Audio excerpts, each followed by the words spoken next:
Welcome to GCCars. My name is Eric and today we got the 2021 Mazda CX-30 GT. And I feel like I'm saying this every review, but another new manufacturer, so welcome Mazda on the channel. Now, the CX-30 GT slots in between the CX-3 and the CX-5 Mazda's SUVs. And you might ask, why isn't it called the CX-4? Well, there's a CX-4 in China, and as this CX-30 is also sold in China, they kind of had a conflict there in terms of naming, so they named it CX-30, and that's how it is. It's bigger than the CX-3, a little smaller in terms of length than the Model 3 though. So kind of just very tiny details here, so I'm not going to go too in depth. But in terms of size and prices, competes well to the Buick Encore GX and the Chevrolet Trailblazer that we had not too long ago. So these are going to be the main cars I'm going to compare this CX-30 to. GT is, by the way, the top trim, I obviously mean. But we always do tiny little launch at the start, so let's start off with that. We have a 2.5 liter inline 4, naturally aspirated, producing 186 horsepower and 186 pound-feet of torque. Let's put it into sport. And as far as I know, brake torquing doesn't work in this, so we're just gonna slam it. So, 0 and 20, 30, 40, 50, 60, 60, 60. So yeah, it's not fast, really, honest. That was, I think, to be expected. But it's more than enough when you daily drive. You don't feel it's underpowered. The 6-speed automatic transmission that this is paired to does a pretty good job, and you rarely notice that it's only 6 gears compared to many other transmissions which just have more gears these days. Only if you're like in crawling traffic, maybe on the like traffic jam and it goes kind of like 10 to 20 kilometers an hour. That's when you might be feeling a little bit that it's kind of switching off in between the first and the second gear, and there's a big difference. But other than that, honestly, drivetrain totally fine in this CX-30. But, and before I forget it, if you like the review, make sure to subscribe and hit the bell so you don't miss any more videos, because I do videos pretty much every week now, and the more subscribers I have, the cooler the cars I get are. So yeah, win-win. Anyhow, before we talk about handling and all that, why don't we just quickly go over and take a look at the exterior. Exterior design impressions with the Mazda CX-30 GT. First of all, Mazda has a very distinct design language in terms of its whole lineup, because pretty much every car uses the same front end, and it's very inoffensive. I think it looks elegant, but it's very inoffensive. There's no hard edges really anywhere, and it looks good. I think it looks good, especially with the Soul Red Crystal Metallic here.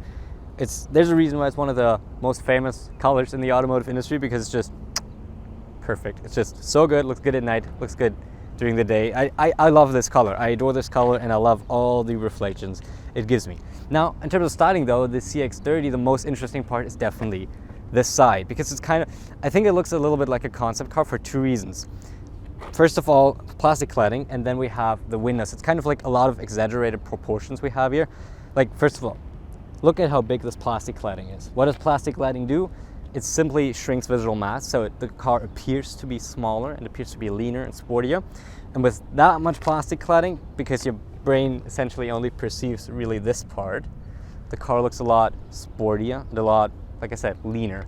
And then we have these windows, which are kind of small, and I'll be honest, from the inside the visibility isn't perfect, and that leaves you with like this very shrunken kind of greenhouse with a lot of body here, but also perceived a high ride height due to all the plastic cladding here. So I think it looks more like a concept car from the side. I think it looks really good though. Overall, is it the best looking ever? No, because there's only so much you can do with like a crossover, like a compact crossover, but I still like it in general. And in terms of the back, here we have the tried and true taillights we know from Mazda, and I really like the look because they're really unique. I mean, okay, yeah, the Ford GT also and the Ferraris have some of these kind of like circular taillights, but really not. So this is like, once again, it's very distinct Mazda, and I like it. One thing that irritates me a little, I'll be honest, is why we have a cut in here. Because at first I was like, wait, is this split? Like, can we only take this part up and this goes down? No, it doesn't. I don't really know why there's a crease, but there's one. Anyhow, like I said, I think for a compact crossover, this looks pretty good, especially in the red. Let's send it back to driving. Okay, handling. Not really gonna talk about it much because it doesn't really matter that much in this kind of vehicle, but we always talk about it, so I just want to briefly go through it. And Mazda kind of promotes this philosophy of the connectedness between the driver and the vehicle, right? They really, in the press material I got, that was a heavy emphasis, and they have like torque vectoring and all that, and braking if you turn into kind of, right? So if you turn in heavy, it'll brake a little, kind of put the torque down for a second so that the weight shifts forward, and then you have a bit more grip on the front wheels, right? Because this is front wheel drive, all-wheel drive still, but still front wheel drive based. So you really need that torque, you need that weight on the front wheels to be able to turn them properly. We're not going to do a handling test right here. I'm just going to show you a little clip, and from honestly my experiences, it handles totally fine. I feel like there's actually quite a lot of body roll if you're just driving through the city normally, but once you are driving it a little more spirited, or you're taking an on-ramp like I did in that clip, you will notice that it handles pretty fine. The limit is approachable, and yeah, but it doesn't really matter. It doesn't really matter, let's be honest. But what matters for this kind of vehicle when talking about the suspension is obviously how it rides, and I'm very happy to say that the CX-30 rides pretty well. I think it rides nicer than the Trailblazer and the Encore. Like I said, generally it's a bit of body roll, which means it's soft around corners often, and especially bumps, be it potholes or speed bumps or maybe train tracks. Like the harshness gets absorbed really well, so you as a passenger remain comfortable in the interior here. But speaking of interior, let's just send it right over to the interior. Okay, let's take a look at the interior of the Mazda CX-30 GT, and this is where this car really shines. First of all, you get in and you really notice how visually light and kind of simple this interior is. There's not really anything that's kind of just like in your face or gets your attention instantly. It's very yeah, like I said, very simplistic. It's very visually pleasing to look at. At the same time though, the materials are so nice, especially for the price. We got leather here, and like it is incredible how soft this leather is. Like I'll show you close-ups, but this is ridiculously soft, and it's everywhere. Like even the dashboard here is soft. It is so nice. Up here it's a little harder, but still comfortable. Then in this GT we get the dual tone with our I would describe it as either very dark chocolate or sewer brown. I don't think it really looks good. I think it doesn't fit into the interior, but it might just not be my kind of coffee and my kind of cup of tea. Oops. Language, well, if color-wise it fits more to coffee. Let's just go coffee, okay? If you like it, you like it. I'm really not a big fan of it, but it's also, it's not an issue for me because it's barely noticeable. But back to materials, super nice. Like even the sides here where my knee rests are padded. Seats, comfortable, memory seats. We got two profiles we can save on them. Two, just wanted to make sure there. And yeah, it's very nice. The steering wheel also visually light. The spokes are thin. The center is thin, so it really doesn't obstruct your view onto the gauges in any way, which by the way, the center gauge is a screen. It doesn't have that much functionality, but the nicest thing about it is it displays your there's the speed limit on the speedometer, which is kind of cool. Now, two main things I want to mention here, which are like the biggest things. First of all, one big drawback, we don't have a phone charger. And in 2021, you need a phone charger. I'm sorry, Mazda, that should just be somewhere here. It would be nice. We have a little cubby there where we can hold a phone, but we need a phone charger somewhere here. It's just like really, it's kind of like seems like an oversight because they thought about so much, but forgot the phone charger. But then the infotainment, the screen very wide, not very tall. During navigation, that's not always perfect because you can't see that far ahead, but this is probably the most intuitive infotainment system I have ever used. And this is not a touch screen. This is all controlled by two dials. We have a volume dial and we have a regular rotary dial, and I can switch it with like shifting it to the left, right, up and down. So this is I got into this. I never used the system before, and I knew exactly how to get where, what kind of movements I need to do. Like at first I didn't even know the shift, so it's like, oh, this looks like I need to shift the rotary dial to the left. Did it, and wham, I was in the menu. Only thing, it may be a little menu heavy occasionally, but this is probably the closest to like user friendliness when compared, like this is the most phone-like infotainment system in terms of user friendliness. It is so intuitive, it is so fast and so easy to use. Incredible job, Mazda. Like this is really, really good, and I love the implementation. And by it not being a touchscreen, first of all, they can put it somewhere where it's not just tacked on like in other cars. It's kind of somewhat nicely integrated into the dash, and at the same time, I don't need to be like while driving. I just need to do this and just kind of semi-look at it. I know exactly, because it's tactile feedback, I know exactly how far I go down. I know 2 down is settings, for example, so I click on there. Settings, and so I don't even need to look at it that much. Really, really good. I like this a lot. Back seats are comfortable, just in a car this size, there's just not so much space. It's fine behind me, because I'm 5'7". Behind people that are taller, and if you're taller, it's gonna get tight.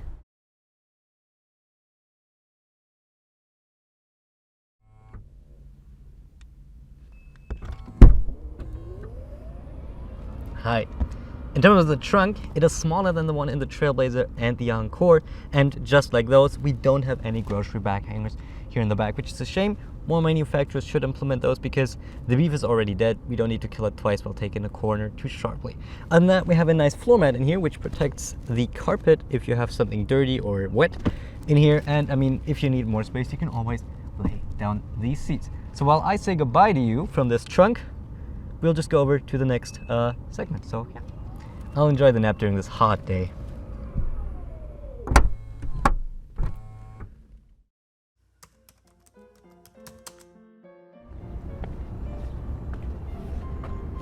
Hello, I was recently contacted by Eric, tough word, because you apparently liked me so much and wanted to have me back at his videos. So he was like, hello, would you like to come over?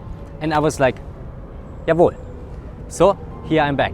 I even stopped my favorite activity, looking for bylaw violations in my neighborhood, to help you. So today we have the 2021 Mazda CX-30 GT. This red vehicle. Now, wait, CX.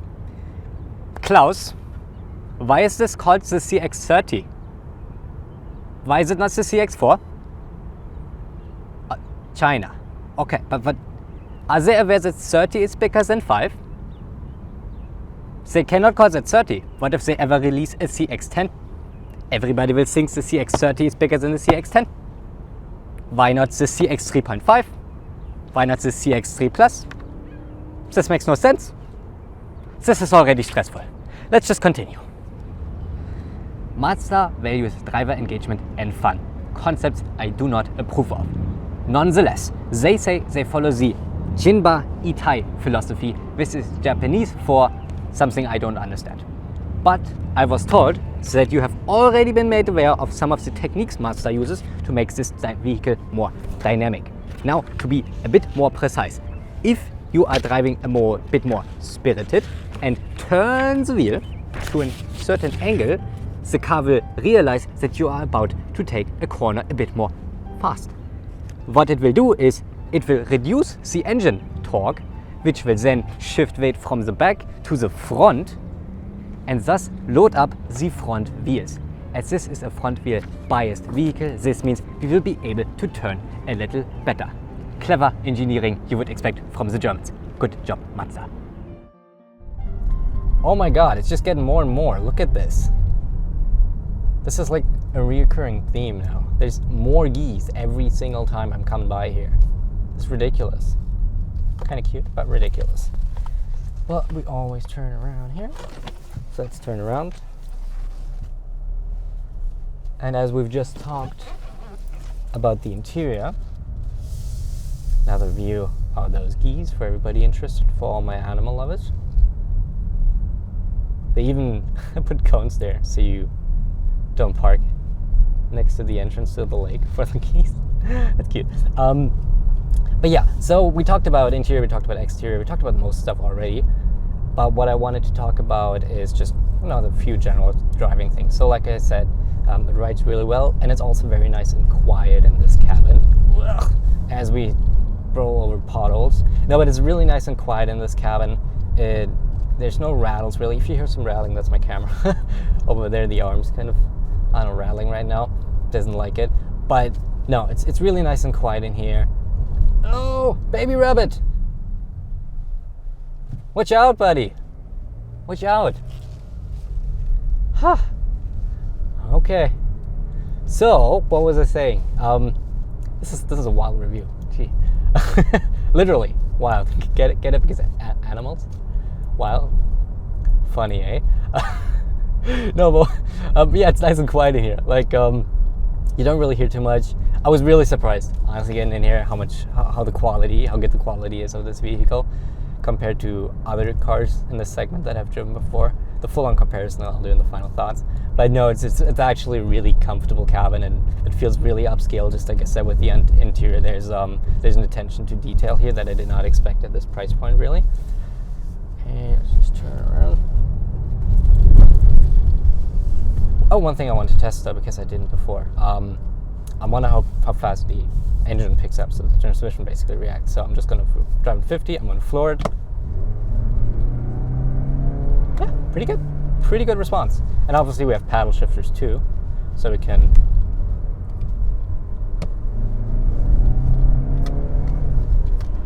paddle shift around. We can flappy paddle it. Works pretty well. Responds pretty quickly. Honestly, just as good or better than I expected in a vehicle like this, so I really don't have any issues whatsoever. And yeah, just one more thing. We have a lot of assists here. We have adaptive cruise control. We have automatic high beams. We have our lane keep assist. All that works really well, except for some reason it works well when it works. It doesn't always work. Like the front collision warnings and lane keep assist and all, basically everything that's to do with front sensors, it's kind of like a 50-50 right now in this car. It's probably just an issue with this unit, with this car, so don't be worried about it in your car. Shouldn't be. It's just, it happens, right? Occasionally there's a little hiccup here and there with press cars. Probably I'll bring it back to Mazda and they'll fix it instantly. But what I know is that occasionally I have it in one of the POV drives. It just tells me during the drive, just tells, okay, front sensors unavailable or malfunctions or something like that. That's a terrible spot to overtake. Holy shit. Wow. And we're going the speed limit. Wow, okay, that was wild. A lot of stuff happening. No, what was I saying? Yeah, so occasionally just during driving, it just decides that it doesn't want to work anymore, and it tells you, okay, this is unavailable. You have to confirm it with your info button here, and then you have to restart the car. I haven't been able to restart it instantly, but whenever I got in the car next time, it worked perfectly. So I don't know if you just have to pull off the road, stop and start, and it's fine. I'm pretty sure it's a computer's issue and not a sensor issue, because it's too arbitrary to be a sensor issue. So I don't know what's up with that. Just a minor inconvenience here that I'm pretty sure is fixed pretty easily, but something to note nonetheless. Now, yeah, that's pretty much all I have to say. Honestly, pretty quick review. Trying to keep it a little shorter here today. So we will send it off. We'll send it off to the final thoughts to sum it all up and compare it to the Encore GX and the Trailblazer. Final thoughts on the 2021 Mazda CX-30 GT. I said I wanted to compare it to the Encore and the Trailblazer that we've recently had. So let's just start right off with that. First of all, the CX-30 GT is cheaper. The Trailblazer costs about $1,000 more. The Encore was very close to $40,000, so about $4,000 more. But let's just start off with a little list. Okay, let's just start off with the advantages of the Trailblazer and the Encore. So first of all, they have a wireless phone charger in the interior. That's a pretty good thing. Now do the advantages of the Mazda CX-30 GT. It has more power, it is cheaper, the interior is way nicer, it has more features, kind of looks better. Yeah, this is better. This is better. Sorry Chevy, sorry Buick. They just kind of got you here. If you care about it, this is built in Mexico. Trailblazer and Buick are built in South Korea. That's something you care about. But no, It rides really well. You have plenty of power. It is so comfortable on the inside. The sound system is good.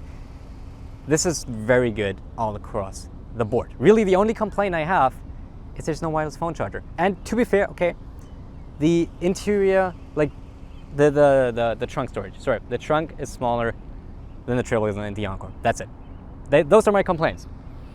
This is a really good car, and this is one of the cars that redefined value for me, because occasionally I get into a car that is so good at such a low price where everything else, like all standards before that, get destroyed, get replaced. This is the new value standard for me. So everything kind of gets measured against the CX-30 GT now. And that's a very, very good entry, and that's gonna be hard for others to compete with that. With that being said, if you like the review, make sure to subscribe and hit the bell. I review cars pretty much every week. We got everything. We got trucks, we got, well, SUVs, as you can see. We got sports cars.